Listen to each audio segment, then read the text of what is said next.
Hi, and welcome to yet another episode of Guest Safety Officer Lobby Group.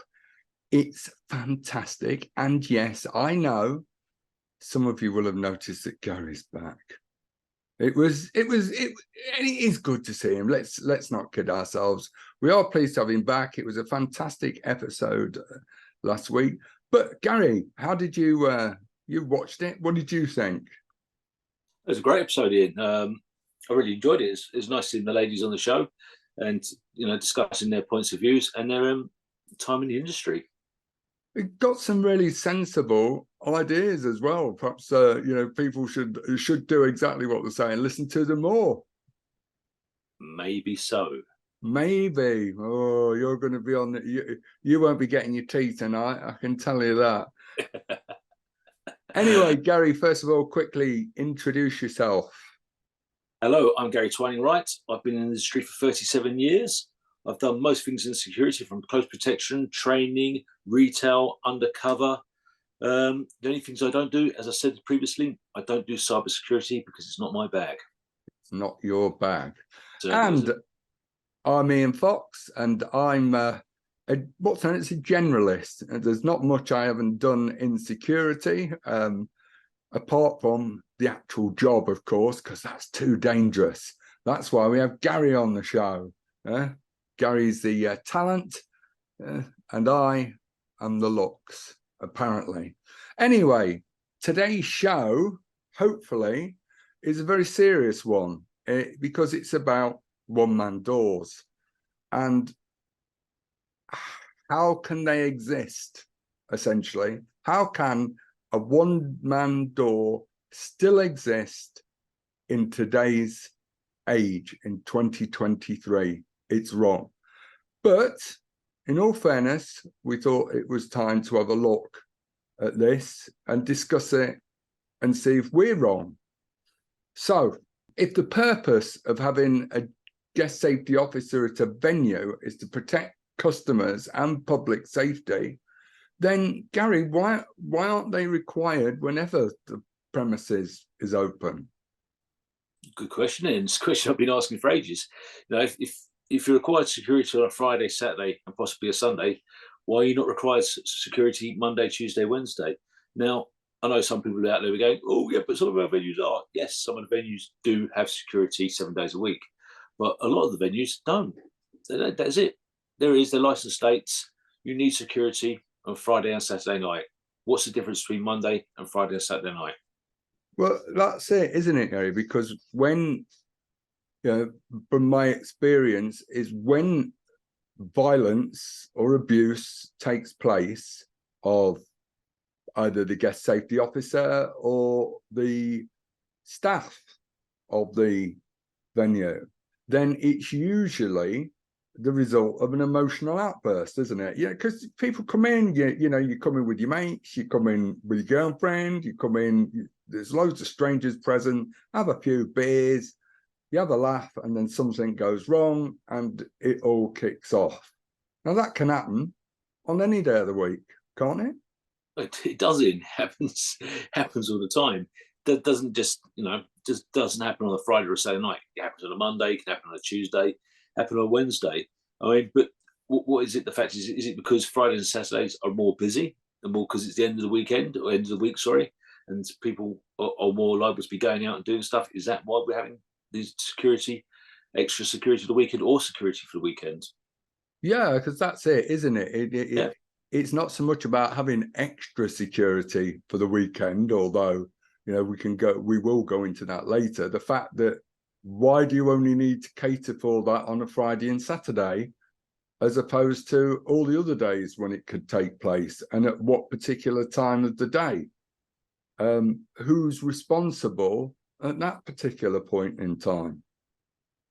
Well, it's the general public, isn't it? They're the ones who've been enticed into the nighttime economy to drink sensibly, and have a good time.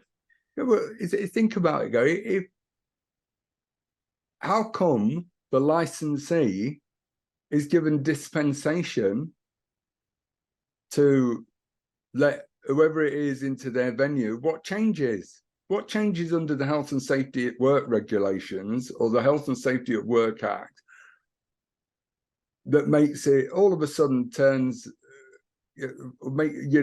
removes the cape, the license, the premises license holders cape, that they can no longer look after or remove people once it gets dark, when they're perfectly capable of doing it all the other time? It's a great question. Ian. Again, I can't answer that. Who makes this up? Who makes it? Who decides this? Is it the licensing? Is it the government? We know it's not the SIA, but who makes this up? Well, it is interesting, isn't it? Because if you think about it, if the licensee is trusted to be able to manage their premises or the venue without security throughout the hours of the day and for several nights of the week, then forcing them to have or to take on security to provide, this apparent protection that is now needed is a terrific on cost to them, isn't it? Yeah, it's a massive cost to them. I mean, you look at it this way: how many pubs and venues don't have security? They don't require security. I mean, if you walk down your local pub down the road, I mean, do they have security? Have they got security Friday, Saturday nights? No. I mean, my local pub, in the sleepy village where I live, doesn't require security. And come the weekend, they may be a little bit busy. They still don't require security. But is it the fact is where they're based? Is it the fact is? I mean, let's look at places like Shoreditch. Some venues there do have security throughout the week. They might have a one-person door, or they might have, again, Thursday, Friday, Saturday. Is it because the environment? Is it the area? But again, we go back to, well, why haven't they got security there Monday, Tuesday, Wednesday then? Or through the day. Or through the day. Yeah, because if you're looking, and I come back, I've taken very much on board the Manchester Arena inquiry when Sir John Saunders talks about complacency. And he said, well, we should have known that a terrorist attack may have taken place.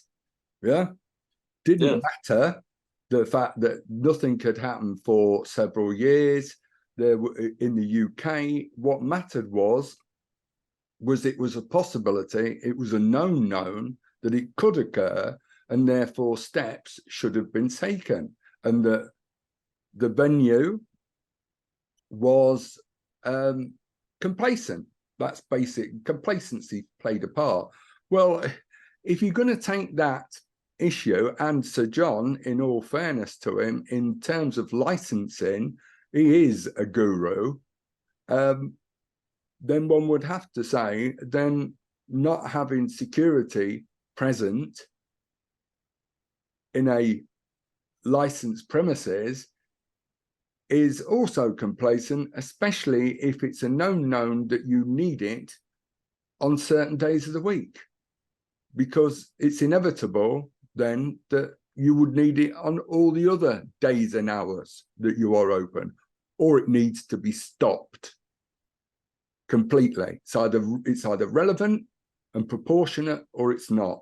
But I don't know, Gary, you operate on the ground, you tell me. Well, let's just, before I go to that path, let's look at this. Do we require 24/7 police service? Yes. Similar sort of thing. Do we require 24/7 security service then? Well, yes. And I think that answers it. I mean, we do know that the weekends are, I don't want to use the word, but I'm going to use it, more volatile. There is, it's the weekends there, people have finished their week. And again, it's more, we're going to let our hair down. Not that I can say that, but, they're letting the hair down and they want to have a few drinks and they want to have a good time. So is it the case of those times? Well, it is the case of those times, things are more volatile and they do need officers out on the ground to protect the venue. But this is the other bit, you see. I get that. We need a 24/7 police service, without a doubt. regardless of what the media would like to portray for the news, the Met and all the other police forces around the country are not full of murdering rapists, and officers out to do down members of the public.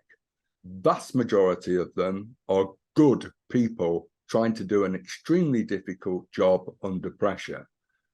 The same actual facts exist for those of us working in the guest safety officer.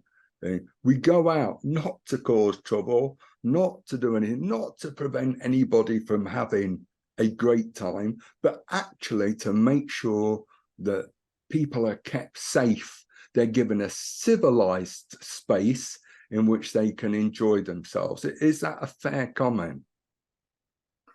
It is a fair comment, because the majority of guest safety officers, that's what they do the job. They're doing a job because they like helping people. They want to see people have a good time, and obviously they're getting paid to do something they like doing. But the other thing about it, Gary, is what that means is, as I said in a post on LinkedIn and on Twitter earlier, is that guest safety officers outnumber in almost every area of the country on any given night, will outnumber the police by about 10 to 1, certainly at weekends. And if we then start going into festivals, you're then going to look at the 20 to 1 ratios outnumbering the police. And you go to a football stadium, mate, they ain't even going to be there apart from, looking outside of the venue itself. I have lots of arguments with people because I personally think the Premiership and football clubs should pay for the policing of venues like football stadiums, etc. They should pay for it. They should pay the police to do it, but they don't. Anyway, that's a different thing. The point is the police are outnumbered, and we guest safety officers, or you people, sorry for including myself in that, you guest safety officers, you're out there doing the job, keeping us safe to go out and enjoy our lives. That's right, Ian. We are, and we do a hell of a lot. If we look at the, we go back and look at the old bouncer days. A bouncer. Yeah. Well, we'll go on to that in a second. Okay. But, yeah, we do a lot. Let's leave it at that. Well, we do it's because I just wanted to sort of clarify on this, and it's because from what I can see on this is, if it's not possible, if you're not required to operate or to have a door supervisor, if that's what you want to call it, or as we like to call them, guest safety officer, Monday to Thursday, or through the day, then there is no real reason for you to need one single person on a Friday or Saturday, other than if it's the result of the licensing conditions. And then you start to have to ask yourself, why are they being imposed?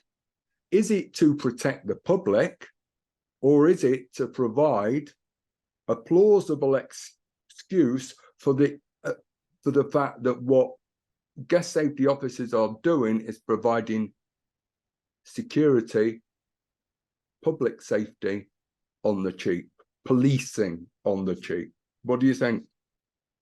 I think you've raised a very good point, Ian. And if we look at it like that at the weekends, and from other conversations we've had with people about the influx of what goes on at the weekends, it's policing on the cheap, and with guest safety officers aren't supported that well by the police, and we're trying to help them do their job. If we look at the past, if something goes wrong, we're always the first people to be blamed, and the police will look at the guest safety officer before they will look at the member of the public. Yeah, absolutely. I can remember being at meetings with the SIA, and that was actually raised when the SIA was saying, how can we help? And the first thing is to speak to the police and tell them that the first person you need to speak to isn't the sober trained guest safety officer, but the drunk who's causing the trouble would be, you know, instead of listening to him, do you know what I mean? They listen to them. Anyway, just one final thing. Sorry. Let me just interject. I'll give you a funny story that happened to me a few years back. I was dealing with a person, and we got into a scuffle with this person. They were being refused entry, or they were getting ejected for the venue, and they were a pain. And how it all happened, I end up on the floor. I end up cutting my arm all open, and while we were trying to deal with this person, but we got them out safely. But this person then phoned the police. Then phoned the police, and the police come down. The first one says, "You've done this and you've done that."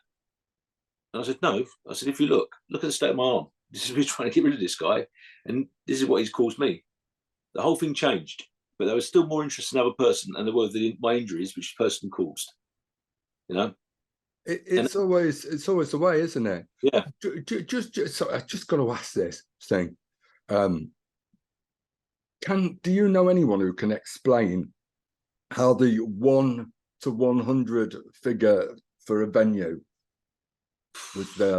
was reached? You see, I've asked many people about this, and no one can give me an actual definite answer. I don't know who. Someone come up with a figure. Someone, you know, had a bright sparkler sitting there. Maybe it's one of these secret committee meetings they have. Bidding, oh, let's have 1 to 100. I don't know, Ian. To this day, I don't know. But I do know that licensing, you know, or the licensing police, they can change that figure. I've known them to turn around and say, what, you know, it's called, oh, good Lord, you know, two per 100, you know, or 1 per 50. So they have the power to change it. But where they get this figure from, I can't find it in any health and safety guidelines. It's not in the green guide. It's not in the purple guide. The only place which states 1 in 100 is on the SIA website. Well, yeah. See, I've heard that. I've heard 1 in 50. I've heard different things, but it's quite interesting. As I told you about the venue that one of my friends ran, and they had a 1 per 100. So this venue had 200 people, but it was over 3 floors with two entrances. So they did have to have 2 people, but there were 2 entrances, and like I say, three floors to cover. It's ridiculous, but that's a different thing. So what I thought I'd like to ask, you know, being as you were there in Roman times, maybe before, we just don't know people, is the origins of it all. Because what the original purpose of a, you know, guest safety officer, or as they were then known as bouncers, was to prevent undesirables from coming in and throw out a badly behaving customers. They had very little to do indoors, did they? Yeah. Well, I mean, going back to my days, as we say, but basically you rocked up, done your job, and that is it. You didn't really do venue checks, you didn't do fire checks. What your job was there, you were there to bounce, and you bounced the undesirables out, and keep the undesirables, you know, bounce them out, and you kept people out who were there. And it was a simple job. There wasn't too much about it. That's what you paid for. You were paid cash in hand. You paid very well for doing the job, and people had understanding that is what your job was. You know, end of story.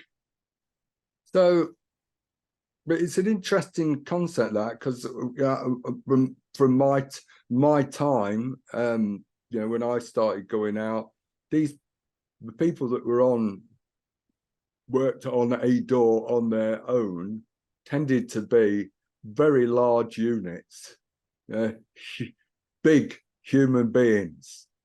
You know, and there was certainly not the person that you would wish to disagree with. You know, coming in, they said no, then there were very few people that stood there and argued the toss. It was that. What was the reason for that crew, Gary? But basically, I mean, the whole idea was having a big unit there. was a deterrent, wasn't it? You had a nice big unit there. They deterred people. You know, you look at there, suddenly going, boom. I mean, I remember, what was his name? A big old bloke. Well, don't worry about his name. Doesn't I matter. can't remember his name, but he was a very, very big, very famous fellow, very famous doorman. And Lenny McLean, there you go. He was a big unit. Yeah. And he had a reputation for fighting as well. I mean, people knew, you know, you rocked up to one of Lenny's doors, you knew you didn't mess because Lenny gave you that look. He was a huge bloke, had a massive reputation, and you went, oh dear, I'm not going to mess with Lenny. And it worked. And he got paid good money. You know, we all got paid good money. You know, you didn't necessarily to be a big unit, but big units were the people to be there. You know, I'm not a big unit myself, but people like that, you just look at them and go, oh dear, I don't want to mess with that bloke. Really don't.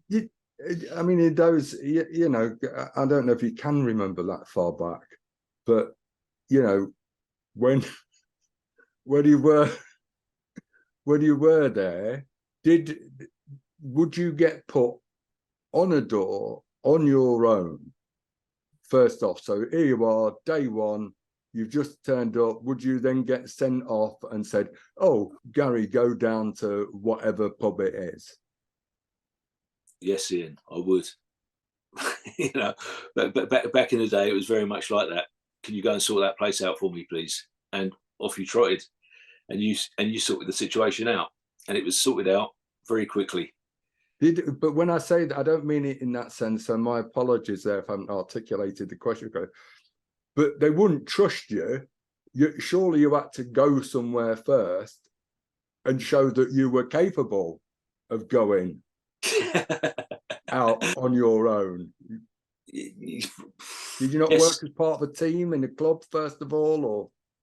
I take you back to a time many moons ago. I was part of the team, and I was probably the smallest bloke there. These were all big units, and I was invited down to the team. And so someone went to me, Gary, come along. You do martial arts and all that. You come along and help these guys.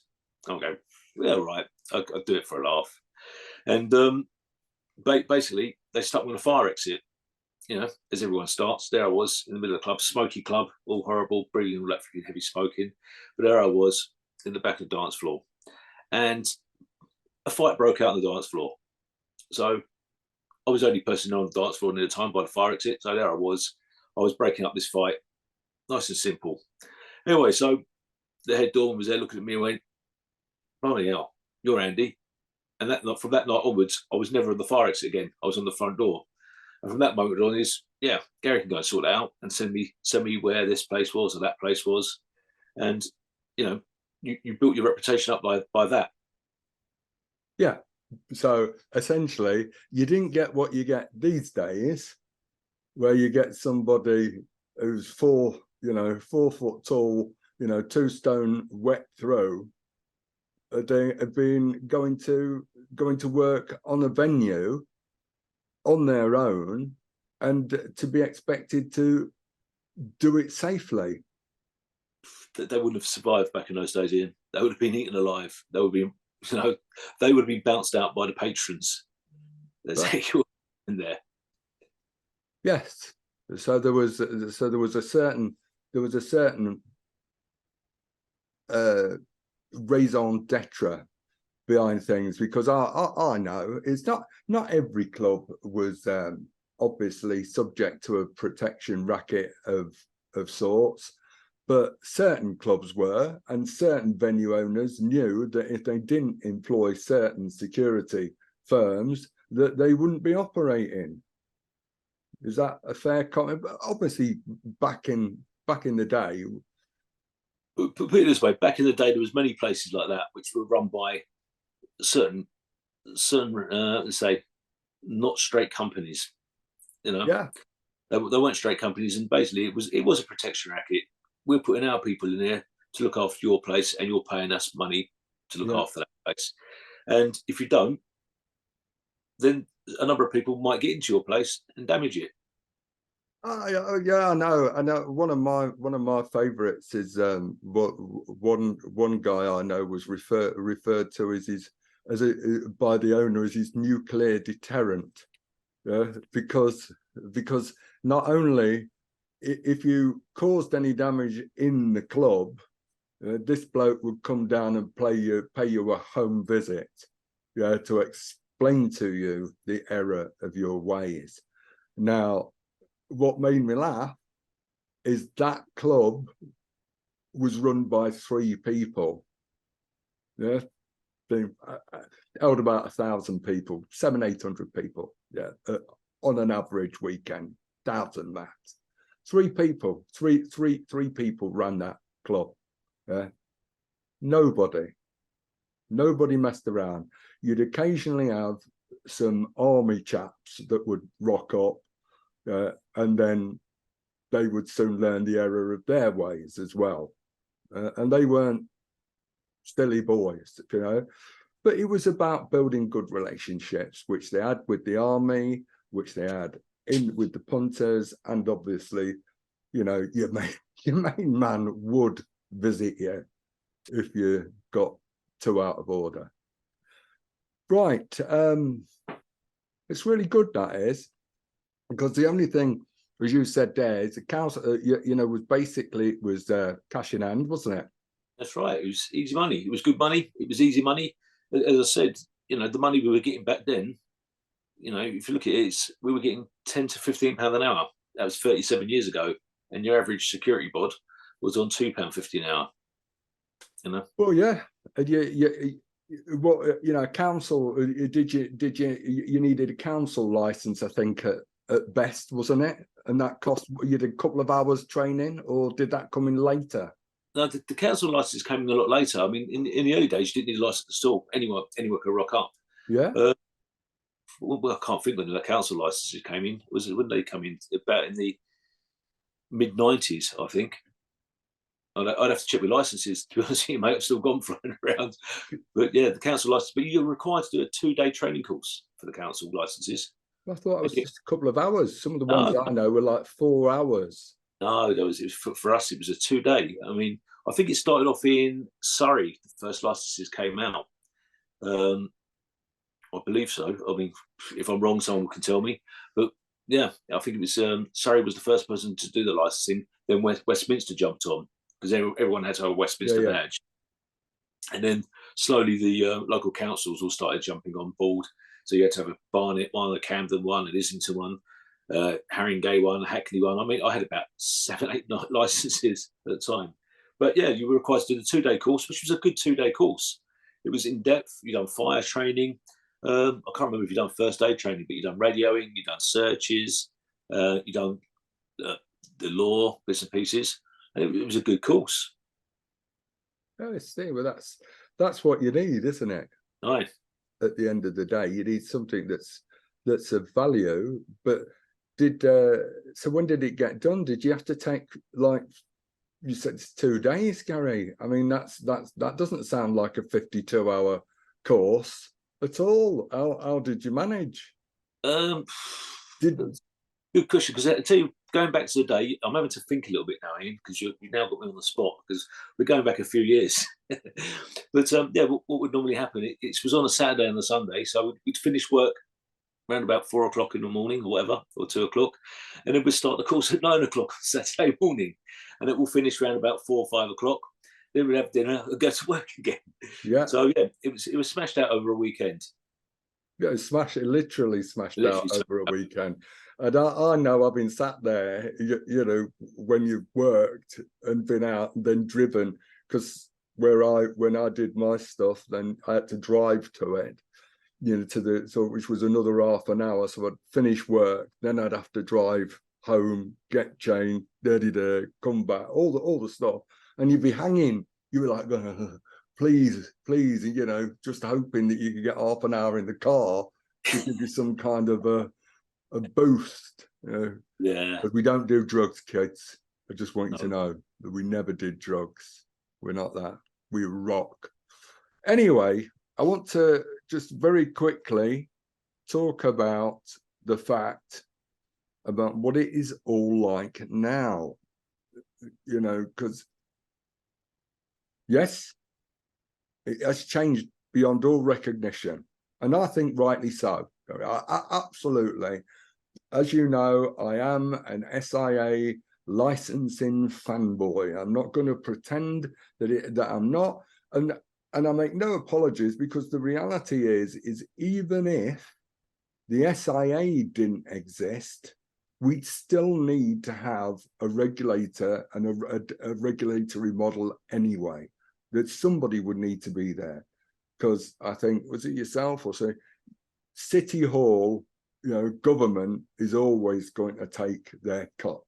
Okay, so that's it. It's changed beyond all recognition. Still expected to keep our undesirables. We still have to sort of check ID, but now we're starting to move into different things, aren't we?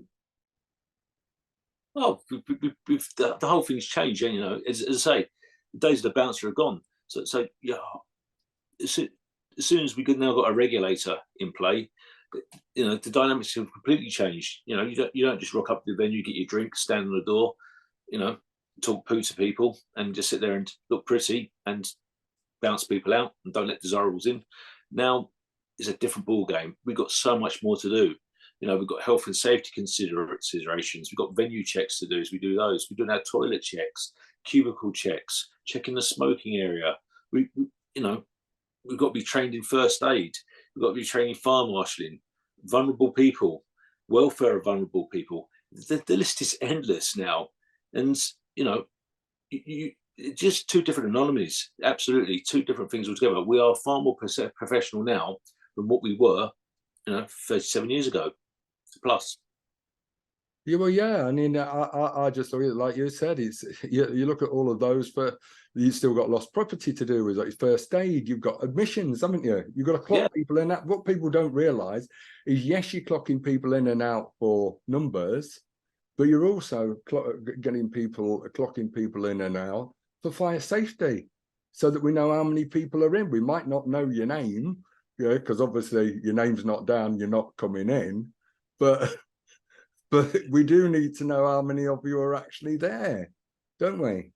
And that's right. And this has to be logged as well. It's being logged every 30 minutes or every hour, depending on your books. So you've got your admin to do on top of that. So there's so much more we're doing now than what we were all those years ago, back in Roman times, as you say. Yeah, well, I suppose in some respects you'd have been using hieroglyphics then. So in all seriousness, you need to be a shorthand. You need to be able to do shorthand to keep up and properly record everything that's coming, that's coming through, don't you? Well, you got to keep everything there. And the reason why you have to record everything, because it's part of the license conditions. They want to come in. First thing they go, where's your book? So you show them your book. And then when they're coming in, you're going, well, can I have your details now? Because now I've got to put your details in the book to show that you've turned up. So it's all got to be recorded. It's there for legal reasons. So I'm just struggling with this, because then again, we're talking about, and it is people will be listening now thinking, oh, they must have moved on, but no, we're not. We're still talking about what's required on a one-man door, not a team of two. Ooh, that'd be exciting. But just one person is supposed to be here on this venue, keeping everybody safe and doing all the actions I believe that you're saying has got to be done, are there to protect the licensee as well. That's right. I mean, let's put it this way: when you're rocking up, you do your venue checks, you're checking the fire extinguishers. Yeah, the venue might have done it, but I tell you this now: if you don't do it and something goes wrong, or you pick up that fire extinguisher that has been checked and it doesn't work, they're going to go to you. Did you check it? You can't be going around, well, it's part of the, it's not my problem. It's the venue's problem. Yes, it is. But they're going to ask you straight, did you check it? Yes or no? Yeah, I did check it. Did you let the venue know it's not working? Yes, I did. You've done your job. You've now mitigated that situation away from you. Whereas the first thing they go, well, why didn't you tell anyone? How come you didn't check that? Yeah, absolutely. But it's that whole thing as well, isn't it? It's about that. You've got a responsibility. You can't avoid your responsibilities to everyone else. As you quite rightly say, saying, "Oh well, I didn't check it. You know, everybody got burnt alive. Well, that's sad." And yeah, anybody who's seen the station fire at I think it's at Baltimore station fire, I suggest you look at it, and you will really see how. It's just a dreadful watch, but it's a valuable teaching point for anyone who needs to see. In fact, I think I'll try and find a link for that, Gary, and attach it to it, because it's just an amazing watch, and how quickly things can go out of control if things aren't properly done and properly organized. So yes, we've got people coming up. We've got to, you know, you've got to do IDs as well, haven't you? I mean, it's not just. It's you're doing so much. I mean, for one person, you think about it. There you are by yourself. You've got to the venue. You've checked the venue. During the night, because it's on your paperwork, you still got to do the toilet checks because it's on the thing. So now you've got to leave the front door. So that's not manned for that time being. You might have to go and do a smoking area check. Again, you're leaving the front door, which you're required to be in front of. You might have someone who has an injury because the bar staff don't want to deal with it, even though they're meant to be first aid trained. You end up doing that. So now you're dealing with 3 or 4 things, and you still can't do your job at the front door because you're there by yourself trying to do first aid, write your reports, check the toilets, check the smoking area, do a venue check, and all this stuff. And on top of that, you've got people who've lost property. You know, and you could be lumbered with lost property. No, it's not your problem, but this is what happens for your average GSO. All these things come to that person, and they've got to deal with all that by themselves. It's an incredible amount of work that just one person is doing. But you know, I do need to sort of, we'll just briefly touch on this. Is where is the licensee in all of this? Because I know and have met and have seen where the licensee says, "Oh yeah, well I've got a badge," and they may well have a badge, yeah. And they say, "So we haven't got a 1-man door, we've got a 2-man because I'm badged." But in actual fact, that person is never going to go anywhere near the door at all. It is just, you know, a tick box event. Have you seen those kind of? I've seen that many times. I mean, I've worked at many venues where they've given the manager an SIA badge, and I go, "Well, that makes up another security officer." Hang on, he's the operations manager. He's running the venue. He's not standing with us. He's not doing toilet checks, but you're cutting corners because your venue manager has now got an SIA badge. You can't use it. Yeah. And that's where you go back to the, you know, I go back to, because I totally agree that if you are only going to have one person on a door once, you know, or a couple of times a week, you know, for a small period of time during the week, then yeah, and the rest of it is okay. Why are you doing it? If you're not going to do it and man it properly, why do it at all? Or am I being silly? I don't think you're being silly, and I just agree with you. You know, if it's not required, why do it? Yeah. You know, Yeah. why got it there? Well, that's it, because you see, I look at the proportionality, because that's what, you know, it comes down to the risk and the proportionality. Because as soon as you acknowledge that there's going to be, or the potential for there to be trouble, yeah, or the potential, the need to remove patrons from a venue, yeah, you're looking at a different kettle of fish. Absolutely, it's then a different ball game. You know, if you're by yourself, how can you remove people by yourself? You know, and unless, you know, let's go back to the old days when you did have your 6'5" big units who could pick people up by the scruff of the necks and throw them out. Well, yeah, and or you would get carried out, wouldn't you? Yeah, And that's those it. things I saw many a time as a punter. I saw, you know, people who the fire door was opened by their heads. The first thing, you just see the fire door get open and then close. and that would be it. That would be the end of it. There might be a bit of banging on the door, but nobody was going to go out there and rescue them. That was for sure. So venues tended to remain, on the rare occasions, that's it, but they were venues that were manned by more than one person. Nobody, the indoors was always left to the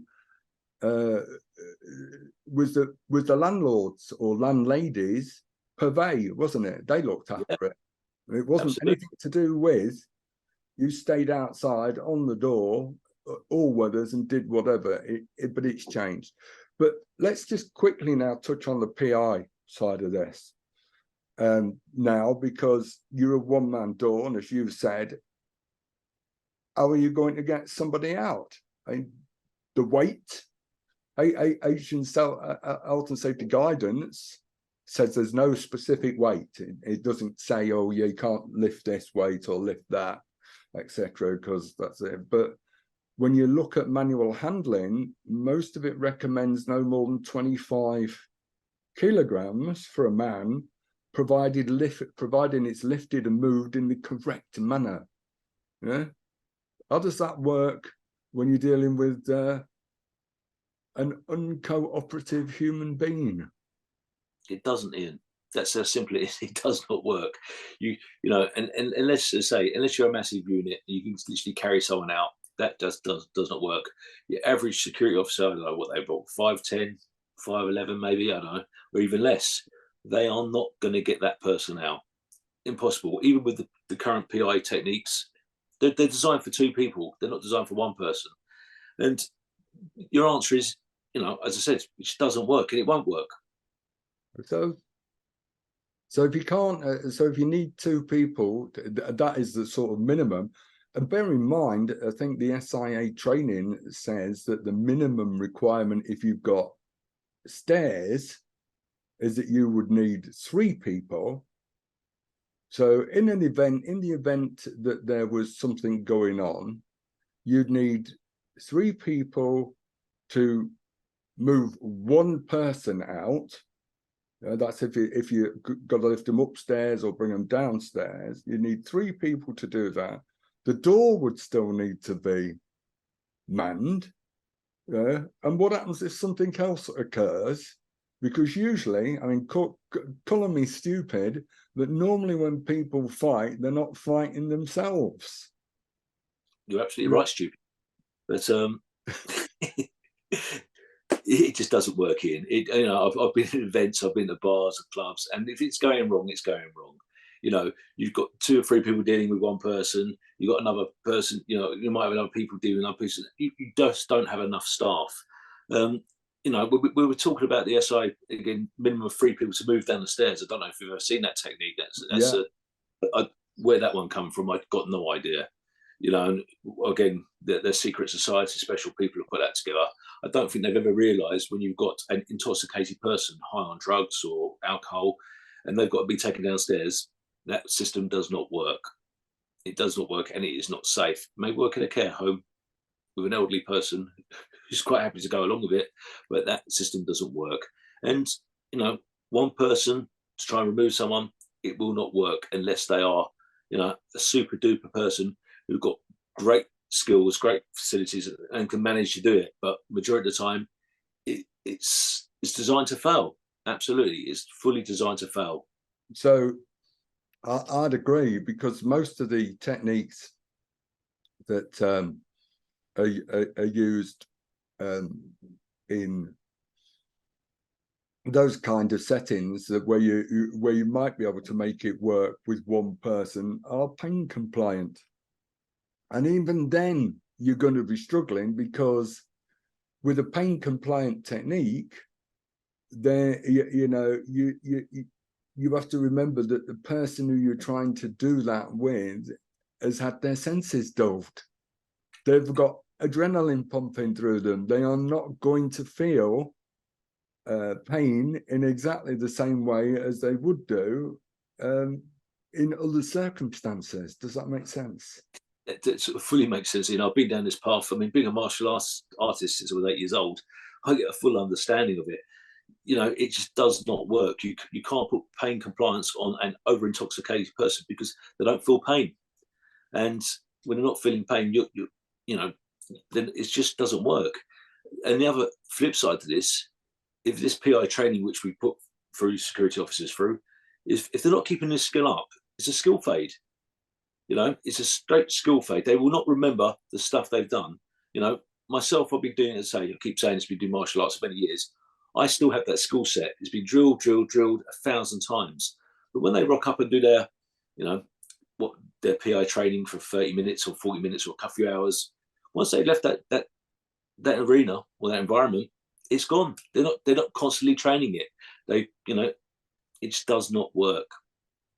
You know? I think it can't work in real, you know, in real life. That's the term, isn't it? In real life, it can't work in real life. It's very difficult for that to happen. For exactly the reason that you said, you've got skill fade, just natural skill fade anyway, because you don't practice. The only time that you know, when I used to teach this, you know, as I always used to say, that the most skilled person in the room and most practiced person in the room was the instructor, was me. Of course it was. Because I was doing it all the time, you know, 3 or 4 days a week, sometimes, you know, but certainly on a regular basis. But somebody who comes in, you know, and they only do it for that 4 or 5 hours, they need to then go away and practice it with other similarly trained people. It's no use having different providers providing different variations of a technique. It just isn't, and calling them different things. It's mental. And I would absolutely guarantee that people have been injured as a result of it. Well, of course there is. I mean, you're talking about this. I mean, not like yourself. I'm still a qualified trainer. I'm obliged every year to refresh. I've got no choice about it. It's been stipulated that every trainer who does PI has to go and refresh every year. But your security officer or guest safety officer doesn't require it. You're required to do it once. Yeah. You go and occasionally do the top-up training, which apparently is like every 2 or 3 years. Whoop. You know, rather like first aid. If you know, not that one wants to be in an environment where one is stitching up or putting pressure on arterial wounds, etc. The bottom line is until you've done it, until you've experienced it, and you've done it on a regular basis, it's always going to be a shock, isn't it? Absolutely, mate. It's you know, again, we go back to that skill fade, and if you're not training for it, you're not going to use it. Yeah, it's very, very difficult. Look, Gary, you know, it's always good to talk about these things, right? So let's just tie this all up now. One-man doors. Really? Are they something that are safe? And if not, should they exist at all? Or should you be required to have at least 2 dedicated people on at any one time? Because I don't understand that. Well, my point of view on this, Ian, is I don't believe in one-man doors. They're not safe. As we pointed all these points out, they're not safe. We should have 2 personnel on at all time, you know, for safety, for not only their safety, but for the venue safety, the staff safety, and the customer safety. But at the end of the day, who's going to pay for it? Well, that's it. And whilst there is a definite argument, and I can go proportionately in terms of proportionality, for requiring venues like nightclubs to have more than 1 person on, festivals to have more than 1 person on, obviously, for the duration of. For an ordinary venue, there may be there is a requirement for at least two people to be there to provide a proportionate response to incidents that the landlord in and of himself couldn't deal with, or herself couldn't deal with, during that period, due to their operational requirements in other areas. But if that's the case, then they can't ever be considered to be part of that security presence. They've got to be separated, and that has to be paid for.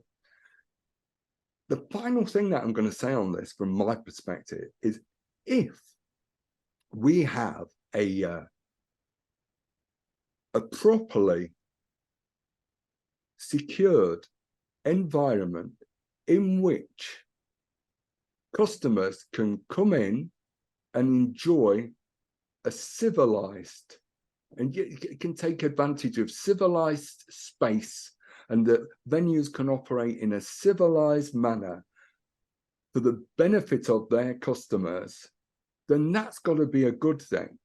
And if we all work towards that and see that, then that's got to be a good thing, because we'll attract people not only to the venue, but to the wider area as well. That's my view. We've got the ability to lift, be the tide that lifts all boats. But you've got to have a secure environment for that to occur, and you've got to have a civilized environment in which that for that to occur in. Anyway, what do you think, Gaz? Last point?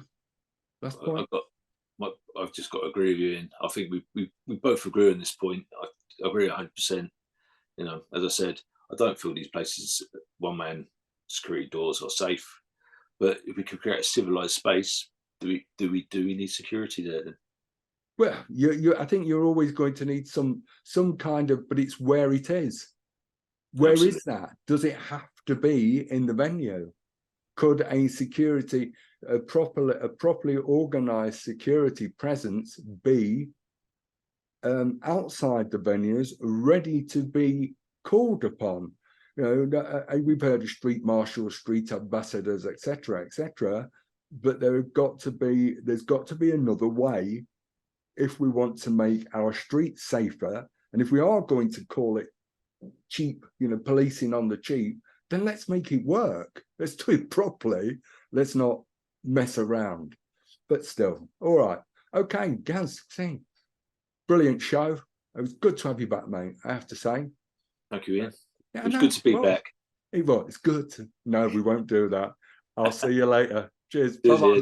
Bye-bye.